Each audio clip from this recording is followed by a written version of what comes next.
You ask Tiger to solve. This deals with linear equations with one unknown. The final result is m equals -7/8. Let's solve it step by step. Simplify the expression. Group like terms. Simplify the arithmetic. Group all constants on the right side of the equation. Add 7 to both sides. Simplify the arithmetic.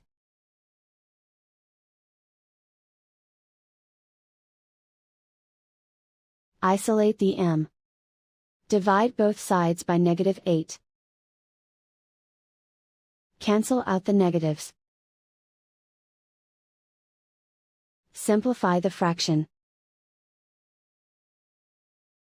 Move the negative sign from the denominator to the numerator. And so the final result is m equals -7/8.